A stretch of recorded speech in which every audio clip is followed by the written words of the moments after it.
ये सृष्टि रचना के द्वारा आपको बहुत बार बता रखी है। आज विषय दूसरा है, इस करके थोड़ा सा हिंट देंगे, जिसमें परमात्मा ने सतलोक अलखलोक और ऊपर के अगम और अनामी लोक सभी उत्पन्न कर दिए अपने वचन से अजर अमर। और परमात्मा ने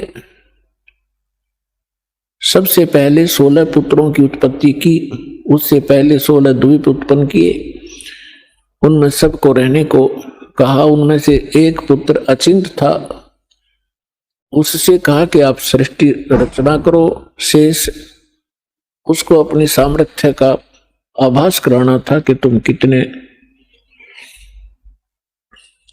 सक्षम हो और क्या कर सकता है प्राणी परमात्मा के अतिरिक्त। तो उसने अपने वचन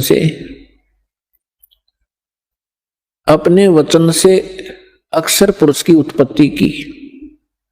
श्रीमद् भगवत गीता अध्याय नंबर 15 के श्लोक नंबर 16 और 17 में 3 पुरुष हैं, सरपुरुष, अक्षर पुरुष और उत्तम पुरुष है तो अन्य, उसको परम अक्षर पुरुष यानी परम अक्षर ब्रह्म कहते हैं। जो श्रीमद् भगवत गीता अध्याय नंबर 7 के श्लोक 29 में गीता ज्ञान दाता कहता है कि अर्जुन, जो व्यक्ति जरा और मरण से छूटने के लिए ही प्रयत्नशील हैं, उससे मोक्ष पाना चाहते हैं वृद्ध अवस्था से और मृत्यु से, वो उस तत्परम से परिचित हैं, संपूर्ण अध्यात्म ज्ञान से परिचित हैं और सब कर्मों से वो वेल नोन है। वही लोग यहाँ से निकलने की, मृत्यु से और जरा यानी बुढ़ापे के दुख से छूटने का प्रयत्न करते हैं, तो वो उस तत्ब्रह्म से परिचित होते हैं। अर्जुन ने 8वें अध्याय के प्रथम मंत्र में पूछा कि वो तत्ब्रह्म क्या है। गीता ज्ञान दाता ने 8वें अध्याय के 3रे श्लोक में कहा कि वो परम अक्षर ब्रह्म है, यानी गीता ज्ञान दाता से अन्य है वो समर्थ शक्ति। तो 15वें अध्याय के गीता जी के 16 और 17 श्लोक में 3 पुरुष हैं, सरपुरुष, अक्षर पुरुष, और 17वें श्लोक में कहा कि उत्तम पुरुष है तू अन्य। इन दोनों से, सरपुरुष और अक्षर पुरुष से वो श्रेष्ठ परमात्मा उत्तम पुरुष पुरुषोत्तम तो कोई और है, और वही तीनों लोकों में प्रवेश करके सबका धारण पोषण करता है, वो वास्तव में अविनाशी परमेश्वर है। तो अचिंत ने अक्षर पुरुष की उत्पत्ति की, और अक्षर पुरुष वहां एक सरोवर है, मान सरोवर, अमृत से भरा हुआ, उसमें जाके सो गया, गहरा चला गया। वहां श्वासों से जीवन नहीं है, काफी समय तक वो बाहर नहीं आया। आपको थोड़ी सी सृष्टि रचना का हिंट देकर आज का जो विषय है वो फिर चलेगा। अचिंत ने देखा अक्षर पुरुष सरोवर के अंदर गहरी निद्रा में सो रहा है, और अक्षर पुरुष के बिना अचिंत सृष्टि नहीं कर सकता। तब उसने अर्ज की कि अक्षर पुरुष निद्रा में है, प्रभु मैं कुछ नहीं कर पा रहा हूं। तो परमात्मा ने कहा कि बेटा तुम कर भी नहीं सकते, ये तुम्हारे को थोड़ा सा एक झटका दिया है, कहीं तुम बीच में टांग अड़ा लेते। परमात्मा ने ये सिद्ध कर दिया कि समर्थ का काम समर्थ ही कर सकता है, और दूसरा कोशिश करेगा तो वो मार ही खाएगा। तब परमेश्वर ने उसी सरोवर से थोड़ा सा जल अपनी आचमन में लिया, अपनी शब्द से उसको अंडा बना दिया। अंडे में अपने वचन से अपने ही अंदर से एक आत्मा उसमें प्रवेश कर दी।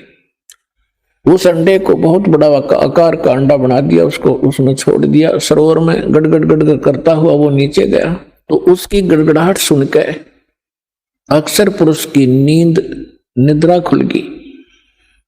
और किसी को कच्ची निद्रा से जगा दिया जाए तो उसमें थोड़ा सा क्रोध होता है।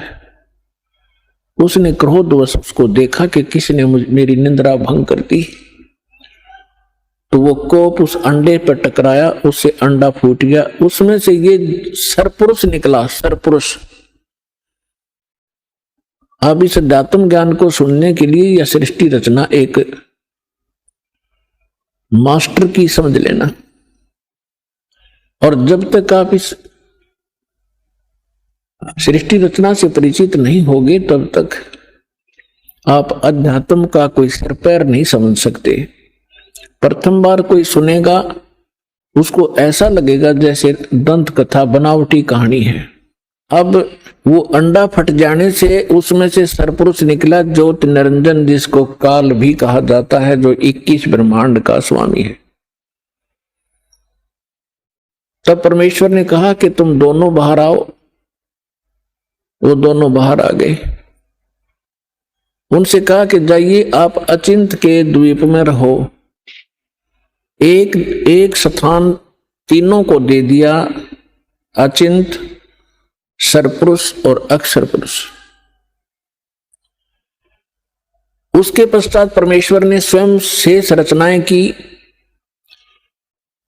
और हम सभी आत्माओं को अपने वचन से उत्पन्न कर दिया। असंख्य जितने भी यहाँ चींटी, मच्छर, मक्खी, सूक्ष्म जीव जो दिखते भी नहीं, दूरबीन से देखे जा सकते हैं, हाथी, देवता, ये सभी प्राणी परमात्मा ने अपनी वचन से उत्पन्न करके, ये सभी आत्माएं ऊपर रहा करती थी। हम सभी की वहां सृष्टि थी, परिवार था और बहुत सुंदर महल, बड़े बड़े बगीचे, प्रत्येक के महल के आसपास बहुत बहुत सुंदर आगे पार्क हैं, फल फ्रूट वहां पर लदपद रहते हैं, मेवा लदपद रहती है, सदाबहार वृक्ष हैं, सदाबहार बाग बगीचे हैं। तब परमात्मा ने हम सबको उत्पन्न किया, हम अलग अलग रहने लगे और हमारा वहां पर एक परिवार बन गया। जैसे आपका यहाँ परिवार बन गया, वैसे वहां भी आपका ऐसे सुंदर परिवार था। प्यार से रहते थे, कोई तकलीफ नहीं, किसी वस्तु का अभाव नहीं, कोई काम नहीं। तो फिर कुछ समय के उपरांत, काफी समय बीत गया था, तो इस ज्योति निरंजन सरपुरुष के मन में एक खुरापात उत्पन्न हुआ। इसने सोचा हम तीन तो एक स्थान पे, एक ही प्लाट में रह रहे हैं, द्वीप में, और शेष मेरे भाई अब अलग अलग द्वीपों में रह रहे हैं, तो मैं अलग से द्वीप प्राप्त करूंगा। इसने अलग से स्थान प्राप्ति के लिए तप शुरू किया, एक पैर पे खड़ा होकर। एक पैर पे खड़ा होकर के इसने तप किया, कभी उस पैर को रख ले, कभी उसको, और हम फिर इसके जाल में कैसे फंसे। हम इस ज्योत स्वरूपी निरंजन को देखने लगे और इसके इस ड्रामे को, इस एक्टिंग को, इस तपस्या के देखकर प्रभावित हो गए और ये सोचने लगे बड़ा कमाल कर दिया इसने, एक पैर पर खड़ा है, ओहो कितने युग बीत गए, कितना समय बीत गया। तो ये समझ, आज हमारे अंदर भी एक ऐसी प्रेरणा, ये धारणा या कमजोरी आज भी विद्यमान है। जैसे कोई एक्टर, कोई हीरो या हीरोइन, अभिनेता, अभिनेत्री, आप उसको देखते हैं, फिल्म वगैरह देखते हैं उनकी, तो उनसे इतने प्रभावित हो जाते हैं ये जवान नौजवान बच्चे, लड़के या लड़कियां, और वो कभी यहां आजा बरवाला में या हिसार में, तो ये नादान बालक है, उसको देखने के लिए वहां कई हजारों की संख्या में इकट्ठे हो जाएंगे और वो अपनी रोजी रोटी के लिए चटक मटक करते हैं और ये फजूल में मुफ्त में डले ढोने के लिए उसको देखने जाते हैं, उन पर इतने आसक्त हो जाते हैं और उनको अपना फेवरेट हीरो और हीरोइन बोलते हैं। तो बताओ, उनसे लेना एक न देने दो, वो उनको बता टिंडे देंगे, वो अपने लिए नाचे कूदे बकवाद करें, दो पैसे इकट्ठे करने की खातिर, और ये मुंह बाएं देखें जहां उसकी खातिर वो खड़ी इतने किलोमीटर पे। तो ये कमजोरी हमारे वहां हुई थी। हमें सारी सुविधा वहां प्राप्त थी, हमारा समर्थ भगवान हमारे को सब सुविधाएं दे रहा था, और उस सुविधाओं को भूलकर, परमात्मा के एहसान को भूलकर हम इस नीच को देखने लगे, इस काल को। हम इस पर आसक्त हो गए, जैसे ये बच्चे हो जाते हैं एक्टर्स पर। परमात्मा ने बहुत बार आकाशवाणी की कि बच्चों इसके इस ड्रामे न मत देखो, मस्त रहो तुम। हम ऊपर से सावधान हो गए, जैसे हम बिल्कुल नहीं चाहते, पर अंदर कसक बहुत ज्यादा बन गई। वो तो अंतर्यामी है, हमारी सारी बात जानते थे कि अब ये गए काम तय। जब उसने 70 युग तक तप किया, तब परमेश्वर ने पूछा कि बोल ज्योत निरंजन आप क्या चाहते हो, क्यों ऐसा ये हट कर रहे हो।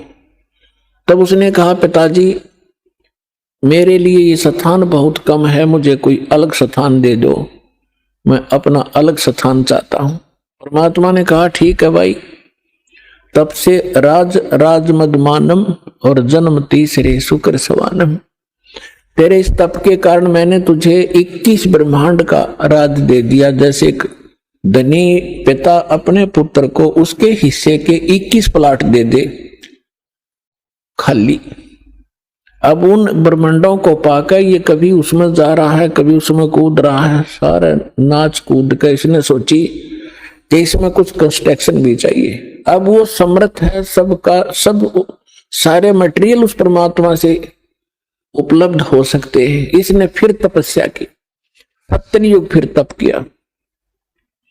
हम फिर भी इसको बहुत ज्यादा चाह रहे थे, ऊपर से सावधान थे पर अंदर से कसक गजब की थी। तब परमेश्वर ने पूछा भी बोल क्या चाहता है ज्योत निरंजन, अब तुझे और क्या चाहिए।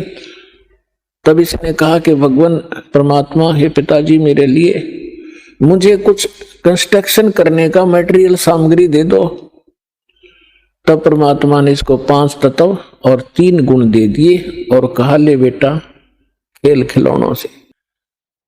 इनको पाकर के फिर सोचा कि अब मैं इसमें कंस्ट्रक्शन भी कर लूंगा, और फिर ये यहां मुझे अकेले का दिल लगे नहीं, इसके अंदर कुछ प्राणी चाहिए। इसने फिर से हठ योग शुरू किया। जब इसने तीसरी बार 64 युग तप किया तो परमात्मा ने पूछा कि बोल ज्योत निरंजन तू क्या चाहता है। तो जो तूने मांगा मैंने दे दिया, अब क्यों हट कर रहा है। तब इसने कहा कि प्रभु हे परमेश्वर हे पिताजी मेरा अकेले का दिन नहीं लगता, कुछ आत्मा मुझे दे दो। परमेश्वर ने कहा कि देखो भाई इस और तपस्या के लिए तू कुछ और मांग सकता है, अन्य तेरे को ब्रह्मांड दे दूंगा, लेकिन आत्मा नहीं दे सकता, क्योंकि ये मेरे अंश हैं और तू इनको घना दुखी कर देगा, इसे देखे नहीं जाएंगे फिर ये। तब इसने कहा था नहीं पिताजी मैं सत्य का राज करूंगा, जो जैसा कर्म करेगा मैं वैसा ही फल दूंगा, मैं कोई अत्याचार अन्याय नहीं करूंगा। परमात्मा बोले भी पर एक बात है, यदि कोई सब इच्छा से तेरे साथ जाना चाहता है तो मैं अलाउड कर सकता हूं, नहीं तो मैं नहीं भेजूंगा अपनी आत्मा को, चाहे तो कुछ भी कहे। तो हम पहले से ही जो यहां आकर फंस गए, गधे कुत्ते सूअर मच्छर माखी सांप बिच्छू बनकर धक्के खा रहे हैं, हम पहले से इस पर आसक्त थे।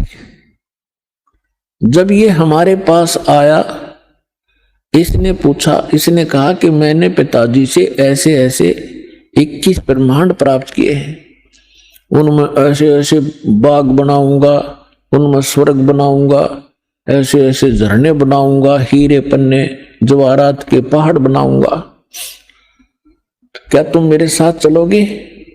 हम तो पहले ही आसक्त थे। हमने कहा कि यदि पिताजी आज्ञा दे देंगे